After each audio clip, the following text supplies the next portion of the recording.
পিছনে দাঁড়াইছি, ওখানে দাঁড়িয়ে আমি দেখতে পেলাম পশ্চিম আকাশ থেকে একটা ছায়ার মতো কায়া আস্তিন মুবারক পরে উন্নত মানের পোশাক লক্ষ্য করলাম, কিন্তু মানুষ দেখা যায় না, চেহারা দেখা যায় না। এমন একজন ছায়ার মতো কায়া এসে আস্তে করে আল্লাহর ওলি হযরতে খাজা বাকি বিল্লাহ রহমাতুল্লাহ আলাইহির লাশ বরাবর মুসাল্লায় দাঁড়িয়ে গেল। লাশ বরাবর মুসাল্লায় দাঁড়িয়ে গেছে। সময় লাগলো না, অল্প সময়ের ভিতরে আল্লাহু আকবার ধ্বনি শুরু হয়ে গেল। সুবহানাল্লাহ বলেন। আল্লাহু আকবার ধ্বনি শুরু হয়ে গেল। আল্লাহু আকবার ধ্বনি কমপ্লিট করে ডান দিকে সালাম দিয়ে বাম দিকে সালাম দিয়ে এবার লক্ষ্য করে দেখি ওই ছায়ার মতো কায়াটা, এই ছায়ার মতো কায়াটা এটা যেই দিক থেকে এসেছিল পশ্চিম আকাশ থেকে, ওই দিকে আবার উঠে যেতে চায়। সুবহানাল্লাহ বলেন। চলে যাচ্ছে, দেখা যাচ্ছে উঠে চলে যাচ্ছে। আমি আমার আল্লাহর কুদরতের কাছে বললাম, আমার আল্লাহ রব্বুল আলামিন কে গো এই ব্যক্তি কে? আমার আল্লাহ দয়া করে জানিয়ে দেন, বুঝিয়ে দেন কোন মানুষটি জানাজা করলো। আয় আমার আল্লাহ রব্বুল আলামিন মেহেরবানি করে জানিয়ে দেন। রব্বুল আলামিন ওই মানুষটিকে দয়া করে বুঝিয়ে দেন। আল্লাহ কুদরতের কাছে যখনই দোয়া করা শুরু করে দিলাম, রব্বুল আলামিনের কুদরত জারি হয়ে গেল। আমাকে আমার আল্লাহ কুদরত থেকে বুদ্ধি দিয়ে দিলেন। আমি বিসমিল্লাহি তাওয়াক্কালতু আলাল্লাহ পড়ে হযরতে ওই যেই মানুষটি ছায়ারূপী কায়াটা, এটার কথা হযরতে নিজামুদ্দিন রহমতুল্লাহ আলাইহি বলতেছেন, আমি ওই ছায়ারূপী কায়ার আস্তিনটা ধরে ফেললাম আল্লাহ পাকের উপর নির্ভরশীল হয়ে। জোরে বলেন সুবহানাল্লাহ। এই বিসমিল্লাহি তাওয়াক্কালতু আলাল্লাহ এমন একটা মসনুন দোয়া। আমার নবী বলেন, পুরুষেরা মহিলারা যে কেউ বাড়ি থেকে বের হওয়ার সময় যে পেশায় সে কাজ করুক না কেন, কাজটা যদি হালাল পেশা হয়, কাজটা যদি সত্যিকারে তার ইসলাম বিরোধী না হয়, তার মঙ্গলের ফেভারে যদি থাকে, ওই কাজটা সাকসেসফুল হওয়ার জন্য এই মসনুন দোয়াটাই যথেষ্ট। সুবহানাল্লাহ বলেন। ছাত্ররা পরীক্ষা দিতে যাচ্ছে, তারা যদি 3 বার বিসমিল্লাহি পড়ে আমার সাথে, বিসমিল্লাহি তাওয়াক্কালতু আলাল্লাহ, পারবেন না? এটা ছোট্ট দোয়া।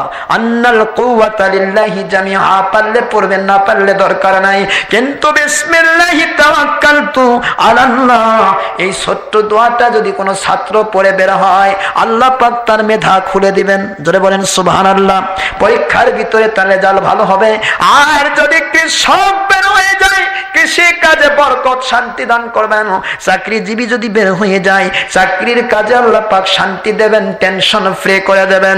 ওই বাড়িতে মুসলিম রমণী যদি রান্নার কাজে ওযু করে যদি ভাতের মধ্যে চাল বা রুটি যেটাই করুক না কেন, বিসমিল্লাহি তাওয়াক্কালতু আলাল্লাহ বলে শুরু করে দেয়, তাহলে ওই বাড়িতে কোনোদিন অভাব হবে না। আল্লাহু আকবার বলবেন না? আর জোরে বলেন আল্লাহু আকবার। না, অর্থ কি? আমার আল্লাহর নামে আল্লাহ পাকের উপর নির্ভরশীল হয়ে শুরু করলাম। জোরে বলেন সুবহানাল্লাহ। আল্লাহ পাক এটার এই কথাটার উত্তর দিয়ে দিয়েছেন, ওমাইয়া তাওয়াক্কাল আলাল্লাহ ফাহুয়া হাসবুহু, যে কেউ হোক, সে পুরুষ হোক মহিলা হোক, যে আমার উপরে নির্ভরশীল হয়ে যায়, আমি আল্লাহ পাক তার জন্য যথেষ্ট হয়ে যাই। জোরে বলেন সুবহানাল্লাহ। আল্লাহর ওলি হযরত নিজামুদ্দিন বলেন, আমি বিসমিল্লাহি তাওয়াক্কালতু আলাল্লাহ পড়ে এবার আমি ওই আস্তিনটা ধরে ফেললাম। দেখলাম আমার আল্লাহর কুদরত সাহায্য করেছে, ওই ছায়ারূপী কায়াটা দাঁড়িয়ে গেছে। জোরে বলেন সুবহানাল্লাহ। ছায়ারূপী কায়াটা দাঁড়িয়ে গেছে। দাঁড়ানোর পরে আমি বলতে লাগলাম, ভাইজান কে গো আপনি? কে আপনি এমন মানুষ যে মানুষটি আপনি জানাজা করে উপরের দিকে চলে যাচ্ছেন? আয় আমার ভাইজান, দয়া করে বলে দেন, জানিয়ে দেন, আমরা একটু জানতে চাই, বুঝতে চাই। নিজামুদ্দিন রহমতুল্লাহ আলাইহি বলেন, আমি শুনতে পেলাম, আমরা প্রায় 20 জন কথাটা শুনেছি।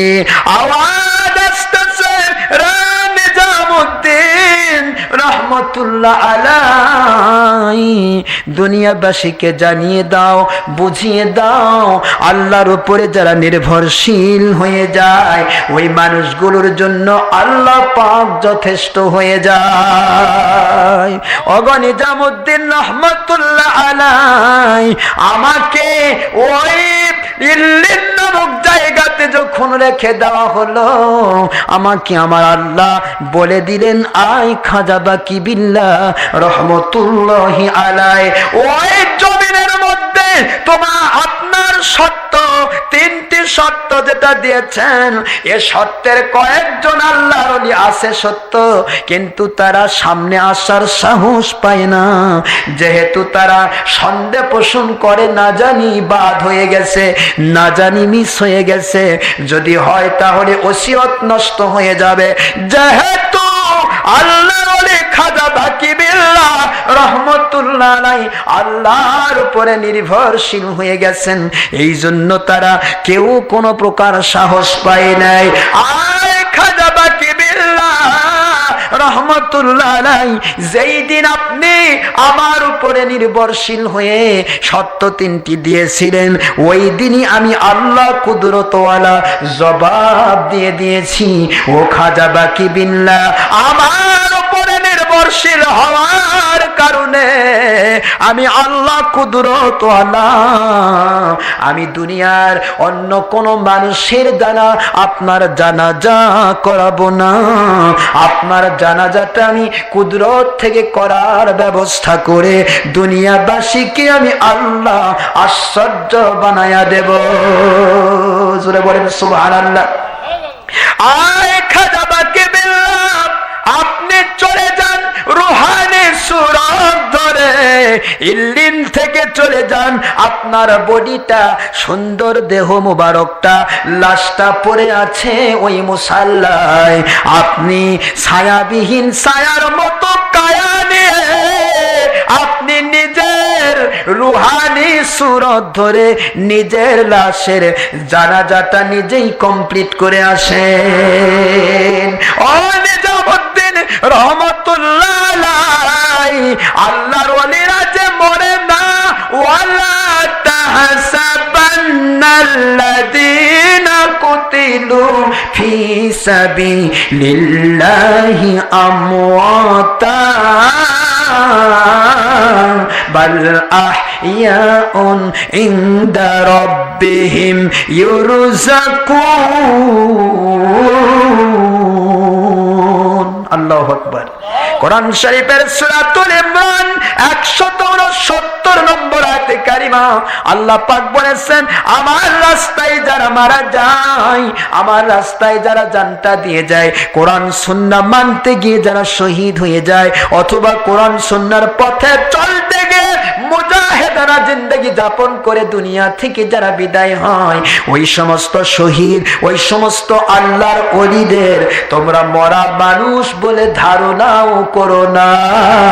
ওই মানুষগুলো মরা নয় রে দুনিয়াবাসী, ওই মানুষগুলো তারা তাদের কবরে জান্নাতি খাবার খায় জীবিত অবস্থায়। জোরে বলেন সুবহানাল্লাহ। আয় নিজামুদ্দিন রহমতুল্লাহ আলাইহি, আমার এই ব্যবস্থাপনা দিয়ে দুনিয়াবাসীকে জানিয়ে দেন, আল্লাহর ওলিরা তারা মারা যায় না, মরে গেলেও তারা আল্লাহর কুদরত থেকে জীবিত অবস্থায় আল্লাহর কুদরতি খাবার খায়। আমার আল্লাহ কুদরতওয়ালা দয়া করে তার আমার উপরে নির্ভরশীল হওয়ার কারণে দয়া করে আমাকে যে পাওয়ার দিয়েছেন দুনিয়াবাসীকে জানিয়ে দেন। আমি নিজামুদ্দিন রহমতুল্লাহ আলাইকে বলে দিচ্ছি, নিজামুদ্দিন শুনে রাখেন, আমি খাজা বাকি বিল্লাহ আমার রুহানি সুরতে আমার নিজের বডিটা, নিজের মরা দেহটা, নিজের ক্ষণস্থায়ী লাশটার জানাজা আমি নিজেই করে গেলাম। একটু জোরে বলেন না আল্লাহু আকবার। রুহানিয়াতের পাওয়ার আছে না নাই? আমি বলেছি, কি বলেছি? লাহুমুল বুশরা, মনে আছে নাকি? লাহুমুল বুশরা ফিল হায়াতি দুনিয়া ওয়া ফিল আখিরাহ লা তাবদিলা লিকালিমাতিল্লাহ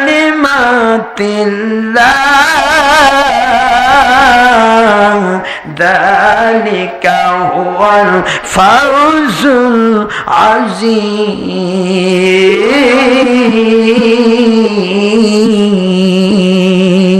সুবহানাল্লাহ। কুরআন শরীফের সূরাতুল ইউনূস 62, 63, 64 নম্বর আয়াতে কারিমা আল্লাহ পাক বুঝাইলেন আমার ওলিদের জন্য দুনিয়াতেও সুসংবাদ, আখিরাতেও, আরো জোরে বলেন না, দুনিয়াতেও সুসংবাদ, আখিরাতেও সুসংবাদ।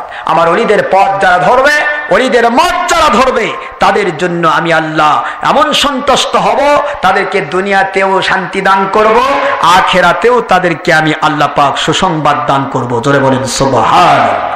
সম্মানিত ভাইরা, আমরা শেষ পর্বে চলে এসেছি।